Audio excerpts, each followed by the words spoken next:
اب سوچیں کہ مجھے اس نے کتنے پیسے آفر کیے ہوں گے کہ میں آرام سے صرف چپ کر دوں 10 ارب روپیہ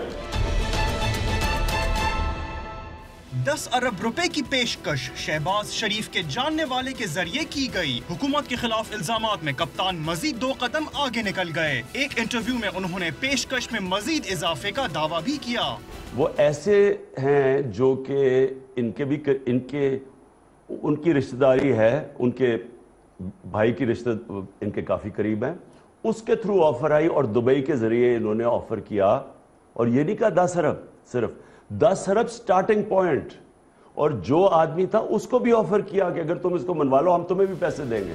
دوسری طرف حمزہ شہباز نے کپتان کے خلاف قانونی چارہ جوئی کا اشارہ دے دیا۔ ایک بیان میں ان کا کہنا تھا کہ عمران خان بوکھلاہٹ میں جھوٹ پر جھوٹ بول رہے ہیں۔ انہیں متنبہ کیا کہ الزام کا ثبوت لائیں ورنہ کارروائی کے لیے تیار رہیں۔ اسپیکر ایاز صادق بھی خاموش نہ رہ سکے اور کپتان کے دعوے کو من گھڑت قرار دیتے ہوئے ثبوت مانگ لیا۔ مریم نواز نے بھی ان کے الزام کو جھوٹ پر مبنی قرار دیا تھا۔